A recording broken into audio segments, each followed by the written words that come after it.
Hey guys, it's Sapphire. Today I'm making a video about my baby, Noodles. It's been forever since I've made a video and there's quite a bit that's happened, so I feel like it would make a cool video. So if you're new here, my pet Noodles is an axolotl. She's a girl. There's a whole video about things about her, so I'll link it in the description so you can watch it if you want. Here's her tank. I keep it in my room. You'll hear it in every video because I always forget to turn the filter off when I film. I have her in a 20-gallon tank. She's a dwarf, so because she's a dwarf, dwarfs have a lot more health problems since they're not like totally healthy, which I have noticed. She lost a lot of her gills and I was freaking out trying to figure out what was wrong. I was on a Facebook group about axolotls. I was like typing in everything that was going on.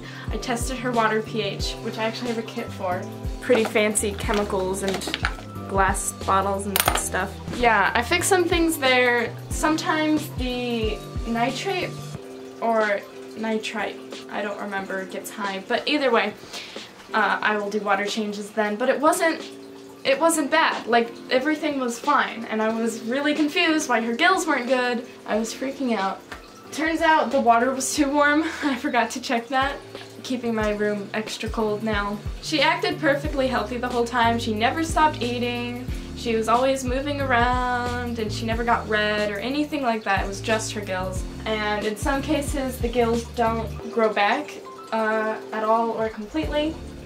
And I haven't seen much gill growth since then. Look at that, she's so cute.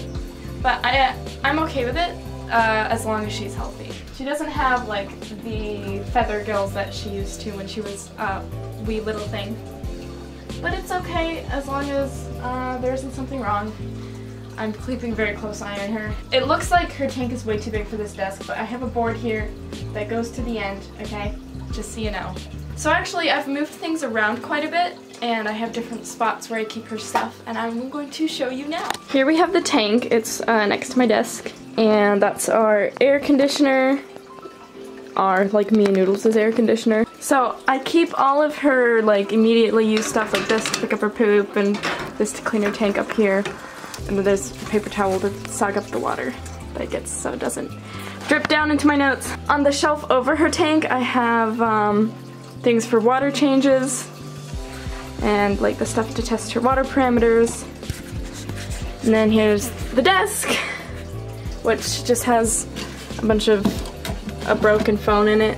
I don't know. I actually got a mini fridge for the worms. I have 2 things of worms in there, so it keeps them nice and cool so they don't rot. Then I have some other tank things in this bin here, like sand and stuff. Speaking of sand, I used to have sand in her tank and it was really cute and it really made the tank really bright and tank-like.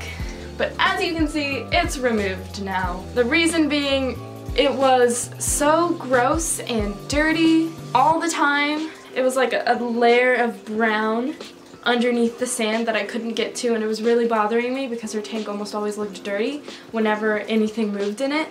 It like filled up with brown, and it was driving me nuts, so I removed the sand. There's still a bit on it around things that I'm still working on with the turkey baster trying to get out. But yeah, she's bare bottom now. She doesn't seem to slip around too much, so I'm not too worried. Very cute. I'm gonna feed her now. Look at her, she's so excited. I actually have to rinse the worms out since they're in dirt. Heyo. Whoa, she just swallowed it immediately. I don't think I caught it on camera even.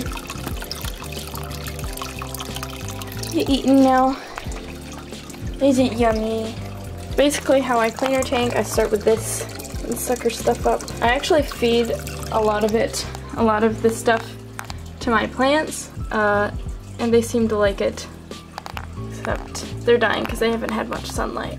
Now I try to scrub her tank, and this is tricky because she always also wants to be scrubbed. She's very curious about what this stick is, as you can see, and I don't really want her touching it. Don't bite it. She'll bite it. Back in there. If there's something you think I'm doing wrong, please comment it nicely, and I will look into it, because I don't want to be doing harm to my baby. Look how cute she is. Well, that is the end of this video. If you guys want to see more videos about Noodles, please let me know and I will do that. If you have any questions or any advice, then let me know down below. And I shall see you in the next video. Mata ne! Don't bite me, please. I'm not food.